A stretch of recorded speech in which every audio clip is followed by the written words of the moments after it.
One of the strangest things about retirement is that people spend decades believing success means adding more. And then they arrive at the stage of life where wisdom often begins with subtraction. That sounds backward to many people. It is not backward.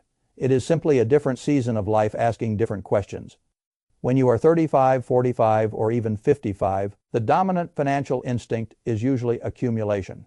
Earn more, save more, buy more, upgrade more, expand more. For a long stretch of adult life, that instinct can be useful. But retirement is not just more of middle age with extra free time. Retirement is a transition of function, identity, energy, and time. And if you enter that transition still carrying every possession, obligation, expense, and habit that made sense in your working life, you may discover that you built a very successful life for a person you no longer are. I have seen this again and again. People get close to retirement and keep asking the usual questions. Do I have enough? What should I buy? How should I invest? Those are fair questions, but they are not the only questions, and often not even the best ones. A person can enter retirement with a respectable portfolio and still feel burdened, inflexible, and oddly crowded by his own life. Why? Because retirement is not only funded by money, it is shaped by what you continue carrying. And some of the heaviest things retirees carry are not always visible as mistakes, because they were once perfectly reasonable choices. The house made sense. The second car made sense. Helping the children made sense. The boat or RV or collection made sense. The title on the business card made sense. But the fact that something once made sense does not mean it still does. That is one of the hardest lessons in life. Wisdom is not only knowing what to build. Wisdom is knowing when to stop carrying what no longer belongs in the next chapter. I think retirement punishes inertia more quietly than most people realize. A bad decision in retirement does not always look like a blow-up. Very often it looks like unnecessary drag, too much maintenance, too much overhead, too much emotional loyalty to things that served your old identity but do not serve your new life. That drag matters. A younger person can often out-earn drag. A retiree cannot rely on that in the same way. When income from labor fades, the true cost of what you carry becomes much easier to see. Not just the financial cost, the mental cost, the energy cost, the attention cost, the mobility cost, the opportunity cost, all of those begin mattering more. That is why I have come to believe that one of the most important retirement skills is not acquisition, it is release. Release done intelligently. Release done without guilt. Release done in service of freedom rather than in service of fear. I want to walk through several of the most common forms of release because the public discussion is usually too shallow. It is usually framed as downsizing, budgeting, or decluttering. Those words are not wrong. They are just not deep enough. What is really happening is that a person is renegotiating the relationship between his resources and his remaining years, and that is a serious thing. The first place I would look is the house. This is often the biggest financial and emotional object in a retiree's life. It is also one of the most misunderstood. People say they do not want to sell the house because they love it. Sometimes that is true. Sometimes what they really love is the memories inside it, the neighborhood around it, or the story they have attached to it. Those are not the same thing. A house that was exactly right for raising 3 or 4 or 5 people can become absurdly large for 2 people. Once the children are gone, the square footage does not know the children moved out. The utility bill does, the maintenance budget does, the stairs do, the roof does, the taxes do, the weekends spent fixing and managing and servicing the place certainly do. I knew a couple who had raised a large family in a beautiful home. They did not regret a single year there. The house had done its job magnificently. But by the time retirement came, the job had changed while the house had not. The children were independent. The bedrooms were mostly quiet. The upkeep kept rising. Winters felt longer. They told themselves for years that selling would mean losing a part of life they loved. When we finally separated what they loved from what they maintained, the answer became much clearer. They loved the town, they loved the park nearby, they loved being close to familiar restaurants and the walkable center of the community. What they no longer loved was managing a large property built for a crowded season that had already ended. They eventually bought a smaller place in the same area for the warmer part of the year, and gave themselves the freedom to spend the colder months somewhere more comfortable. The financial effect was obvious. They unlocked a large amount of equity. Their annual maintenance and utility burden fell sharply. But the more interesting effect was psychological. They stopped being house managers. They became life managers again. That shift matters. A house should support your life. It should not quietly replace it. One of the most useful retirement questions is not, do I love this house? It is, does this house still fit the life I actually intend to live? That is a much better question, because plenty of retirees are not living in beloved homes. They are living inside maintenance plans with sentimental wallpaper. The second place I would look is even more delicate: adult children. This subject makes people emotional very quickly, and understandably so. Parents are built to protect. That instinct is powerful. It is often beautiful. It can also become financially destructive when it is left undisciplined late in life. There is a sentence I wish more retirees would take seriously. Your children usually have more time to recover than you do. That is not cruelty. That is arithmetic. A 30-year-old can make a mistake, work through it, rebuild, and still have decades of earning and compounding ahead. A 62-year-old who delays retirement, weakens savings, or increases withdrawals to subsidize adult children is spending a much rarer resource, time, healthy time, flexible time, that resource does not replenish. I have met parents who pushed retirement back years in order to help an adult child with a house purchase, a recurring cash flow problem, lifestyle support, or a standard of living the child had not yet earned. The parents framed it as love. Sometimes it was love, sometimes it was also guilt, anxiety, or an inability to watch their children struggle productively. That distinction matters. There is a great difference between helping and rescuing. Helping can be wise. Rescuing can keep both generations weak. A parent near retirement must ask a brutal question. Am I solving a temporary and meaningful need, or am I financing a problem my child is capable of learning to solve? That question is hard because good parents do not enjoy watching discomfort. But retirement is not the season to burn your own limited runway so that a fully grown adult can postpone responsibility. There are loans for houses, there are loans for education, there are ways for younger adults to earn, adapt, rent longer, or buy more slowly.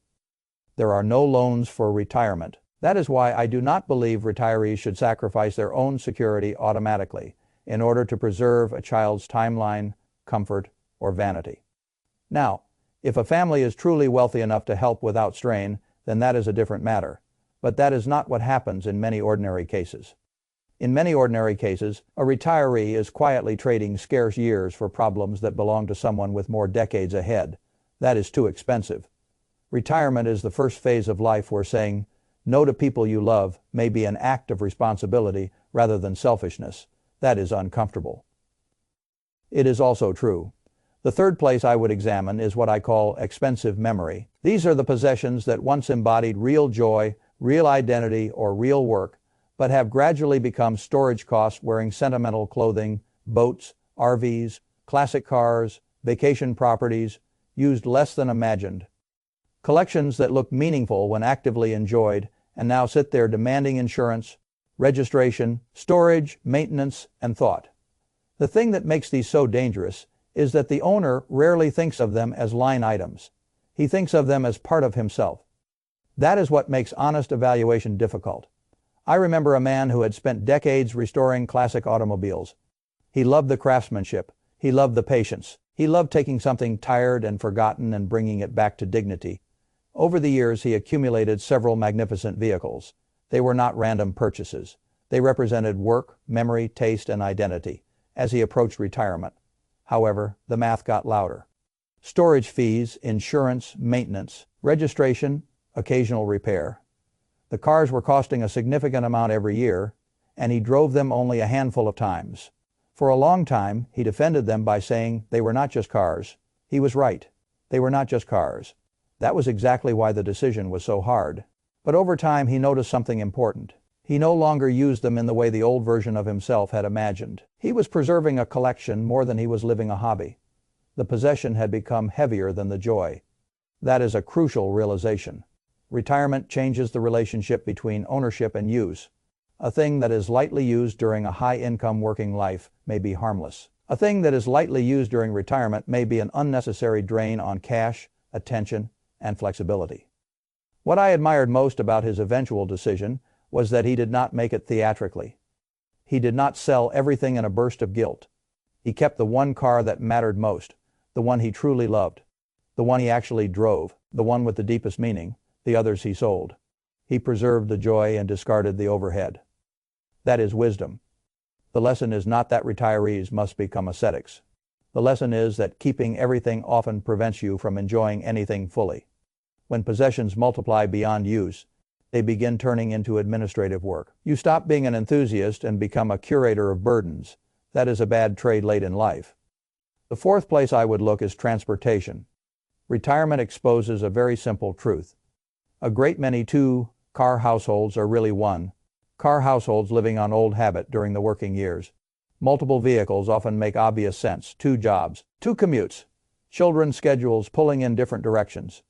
Everything that made a second vehicle reasonable.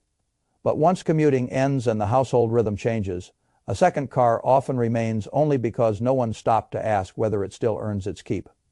Cars are expensive even when sitting still. Insurance, registration, maintenance, depreciation, repairs waiting in the future, garage space, attention. A vehicle does not need to be driven much to remain a financial consumer. I know couples who assumed they needed 2 cars in retirement simply because they had always had 2 cars. When they actually tested life with one, they found the inconvenience was far smaller than expected and the savings far more real than imagined. That is a pattern worth noticing. Many retirees are not keeping the second vehicle because it transforms life. They are keeping it because they have not challenged an inherited arrangement. Retirement is the right time to challenge inherited arrangements. A second car might still be worth it for some people. That is fine. But it should survive examination, not merely survive inertia. The fifth thing is the most difficult to sell because it is not an object. It is identity, work identity in particular. This one is the hardest because the world rewards us for decades, not just with money, but with structure, recognition, competence, and a role. A person is the surgeon, the executive, the founder, the engineer, the teacher, the advisor, the manager, the one people call, the one people need. Then retirement arrives and the title vanishes faster than the interdependence on it. That can be disorienting. I have seen people retire financially and remain psychologically employed because they do not yet know who they are without the role. That is a dangerous thing, because if you carry your work identity into retirement like a heavy ceremonial robe, you may spend the first years of freedom trying to reconstruct the very structure you said you wanted to leave. A successful professional once told me, months after retiring, that what he missed most was not the income. It was hearing himself introduce the old way. He was not really mourning the work. He was mourning the reflected importance. That is a profound distinction. A person can leave the office and still remain enslaved to the social meaning the office used to provide. Retirement will not feel free to that person until he allows a new identity to emerge. That identity will not emerge if the old one is being defended like a fortress. This is one reason retirement feels empty to some people who are financially prepared.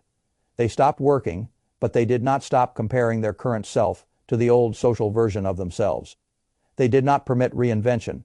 They kept trying to be the old title without the old building. That almost never works. A new phase of life requires new forms of meaning, not fake busyness, not decorative consulting, not endless references to the glory of the old role. Real meaning, mentoring, family presence, craft learning, local service, travel, health, friendship, grandchildren, faith, curiosity, a slower but deeper form of usefulness. If a retiree keeps clinging to the old title, he often misses the chance to discover who else he could become. That is too high a price. Now, how should a person decide what to release and what to keep? This is where people often become either too sentimental or too brutal. They either keep everything because it feels safer, or they overreact and strip life down in a way that feels punitive. I prefer a framework, not drama. A good retirement decision usually survives 3 questions. First, does this thing still serve my new life, or does it mainly serve my old life? That is a magnificent question, because a surprising number of possessions, obligations, and habits remain in place long after the life that justified them has ended. The oversized house may have served the parenting years. The second car may have served commuting years. The professional reflex may have served a career that no longer exists. The adult child subsidy may have served a guilt pattern more than a retirement plan. The collection may have served a season of active pursuit that has become mostly memory. What matters is not whether the thing once made sense. What matters is whether it still supports the person you are actually becoming. Second, what is this truly costing me? Most people are lazy with this question. They only count direct cash cost. That is a mistake. Direct cost matters. Of course, utilities, taxes, registration, fuel, repair, but opportunity cost matters too. What else could those dollars do? What income could they create? What experiences could they fund? What travel could they permit? What peace of mind could they buy? Then there is energy cost. How much mental bandwidth does this consume? How much worry? How much administrative grade background stress? There is also space cost. Does this thing keep me living somewhere I no longer need to live? Does it keep my garage full? Does it keep my calendar crowded? Does it occupy a corner of life that could now be used for something more alive? You must total all those costs, not just the ones that show up on a monthly bill. Third, if I let this go, what becomes possible? This question is essential because it shifts the decision from loss to liberation. Most people frame selling or stopping as deprivation. That is usually the wrong frame. The better frame is possibility. If I release this obligation, what time returns to me? If I release this possession, what cash returns to me? If I release this identity, what new version? If I stop subsidizing this pattern, what financial security returns to my household? If I no longer maintain this oversized structure, what flexibility appears? That is how intelligent retirees think, not only about what leaves, about what arrives when the burden leaves. There is one more practical idea I admire, the trial period. Before making a permanent decision, try living as if the thing were already gone. Not in a symbolic way, in a real way. If you wonder whether you need the second car, live with one for 2 or 3 months. If you wonder whether the RV truly matters, go 90 days without using it and watch your emotions. Honestly, if you wonder whether the old professional identity still owns you, go a season without feeding it and see what surfaces in the empty space. This is a powerful way to separate imagined need from actual need. A great many retirees are shocked to discover that what they thought they could not live without becomes something they barely miss once daily life adjusts. That is valuable information. The absence itself teaches. The trial period also exposes something else. Relief. Sometimes people do not know how heavy a thing has become until they simulate a life without it.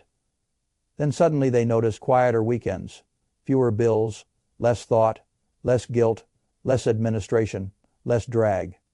And once they feel that relief, the decision that seemed tragic begins looking rational. I would add one warning. Retirement is not an argument for stripping life down until nothing interesting remains. That is not wisdom. That is fear pretending to be prudence. The point is not to own nothing. The point is to stop being owned by things that no longer fit. That is a much more humane standard. Keep what you use. Keep what you love actively.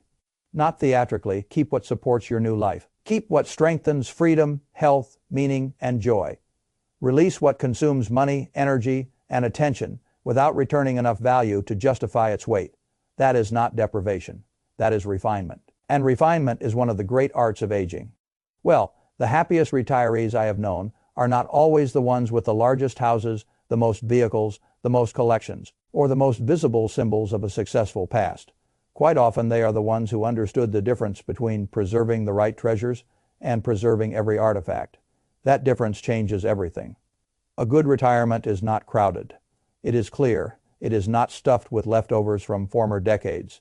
It is shaped around what matters now. That is why I think release is so important.